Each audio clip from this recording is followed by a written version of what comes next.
Hello and welcome to week 3. And as you know, it's always hard to get started up at the beginning of a semester, but I think we've done a pretty good job. So at this point, all of you should have your radio time slots confirmed, and you should also have your radio space and server space confirmed and everything like that. And so the idea is to put up a sample show. Now, in this particular show, the very first one, all you have to do is get something done. It just has to work. But what I'm going to talk about today is what an ideal radio show should be, because I think it's important that we at least address that early on to make sure that we know what we're talking about. Okay, so the radio show.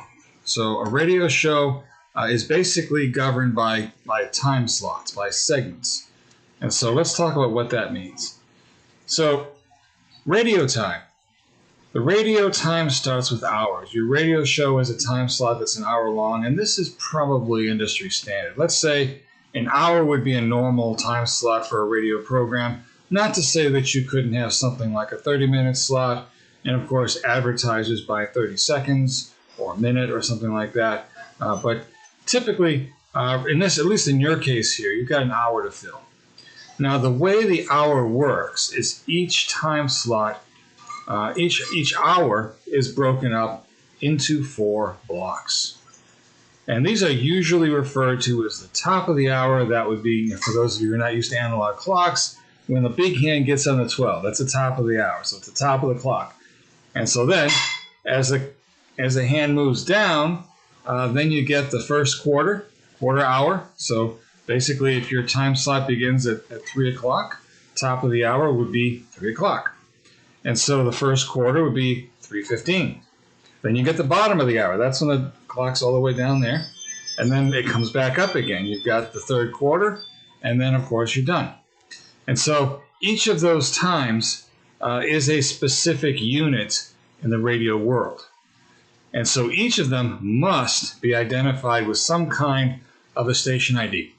Now, the problem that a lot of people go into with the radio station time is that you would like to ramble on from the beginning of the hour to the end of the hour.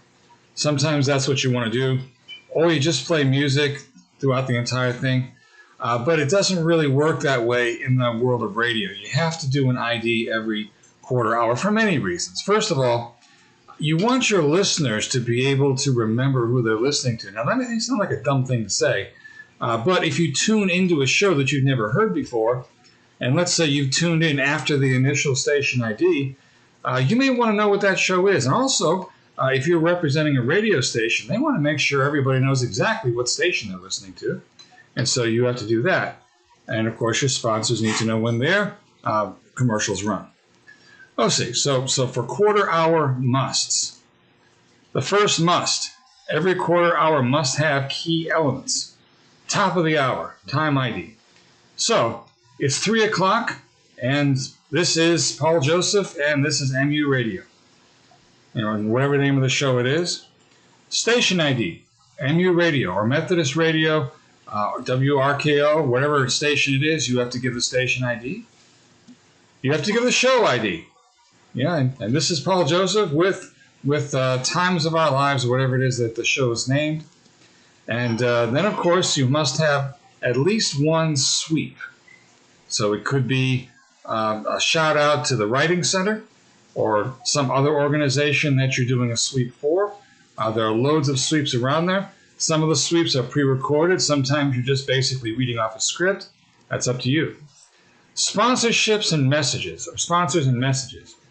Your sponsor, whoever sponsors your show, deserves one mention every quarter of an hour.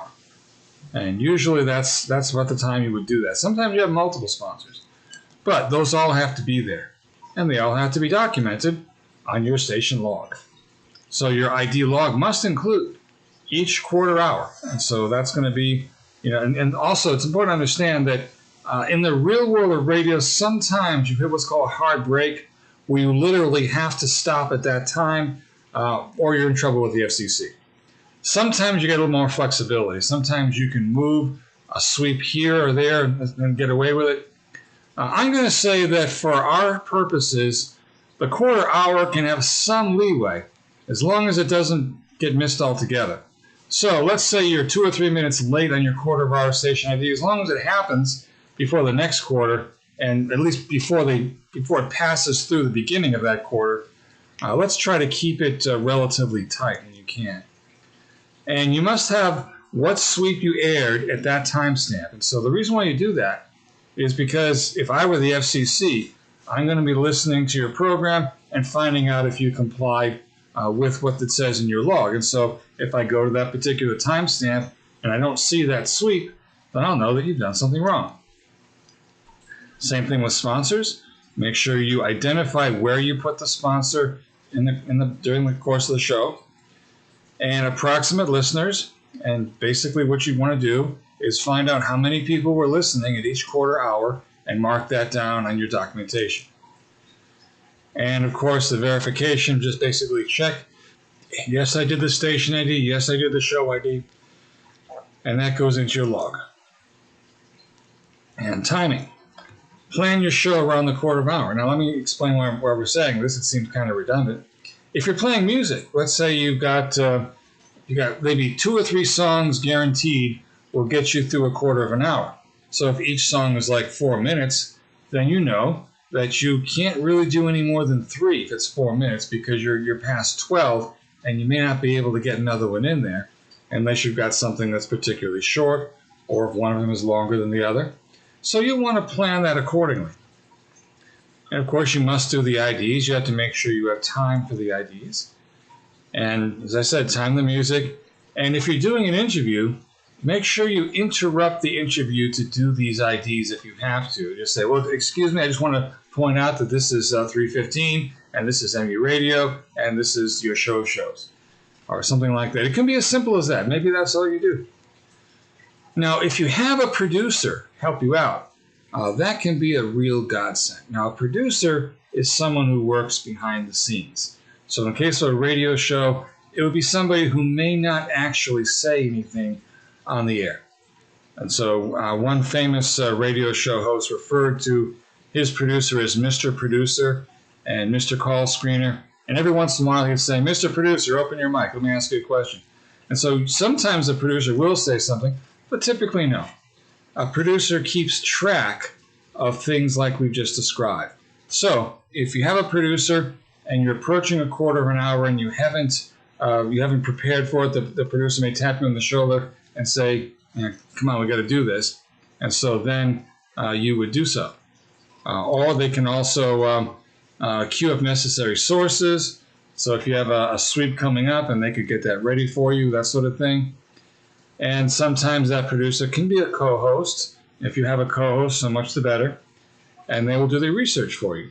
So if you want to research ahead of time, maybe the producer can help you with that. Those are all things that a good producer can do.